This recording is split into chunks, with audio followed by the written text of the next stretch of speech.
Mikok Thidringida NRC Hana Taugadabani Haba Demanda Campaign for Just and Fair Delimitation na Numit Inigi General Strike Taukraba Matung Makatana Leingakki Officing Boycott Taukibagi Matung Ina Ngasi Maira Paibising na Thoubal da Leiba Leingakki Officing so Lonsin Bahaukibaga Loinana DC Office da Thomjillakhre Pawasina Hai JFD na Lauthokiba Khongjangbu Saugatladuna Thoubal District da Leiriba Tongan Tongan ba Maira Paibising na Thoubal gi Akoibada Leiba Leingakki Officing so Lonsin Bahauki Miyam aduna Thoubal DC Complex da Leiba Officing su so Lonsinaba DC Office ki geta Thomjillakhre tungda Miyam adubu security na tingduna thamlaba matung miyoi khara khangatuna DC ga unaduna wari sanaki DC Thoubal ga unaruraba matung Irom Subasini Kobi Maira Paibi amana Fongdorakpada Office singda Leramba staff singa Wakhal Taminaraba matung so Lonsilambani aduga DC Office tamna Changsilakpada Wakhal Tanadabadagi Muknaba Thokibani Hairaduna Leingakki chapchaba paukhum ama Fangdriba Faubadi Ekoi Punna Thabak Leminakisi Mateng Pangminakisi Haiki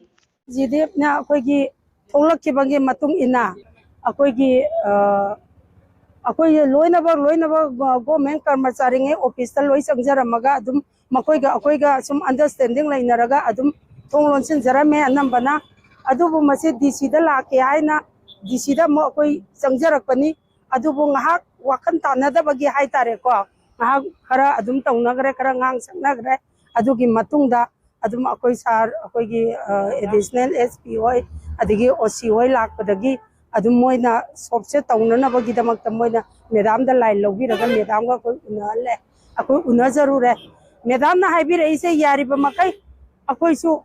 yariba makai mayam gi ni taude yadabani na yariba makai akoi su control taunaba honarage manungi se taude yadaba kara adum karasu khara makai di akoi taude yadaba kara makai di adum taurage haiba poto adumaina thambire yam fazana cooperation pibire mayamna madam bujo koina hanna thagatsari aduga matung samaina numinini humni sidi asmaina lainerse koi yari makai irang thoktana ba haina adumaina wadu thambire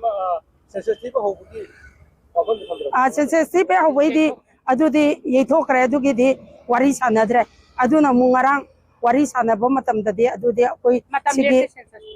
thibagi matamle adude di moiga koiga di ngarangi aduna wai sanagre ngasin adugi matakli bawa akoi depi hu haibani akoi na sida thabak tawriba goliba jingke akoi punna mateng pangminasi inminasi haibani adu madam na loi sab tawrabani na akoi office puding makki changjarudre akoi di office masa around manung da lairiba pose loi na sanga kata masa ga khoi yan tamina gi haibani ba dubu kaita ma lobiri bani na akoi madam na laurabani na akoi loi yanaraga akoi thola enga chi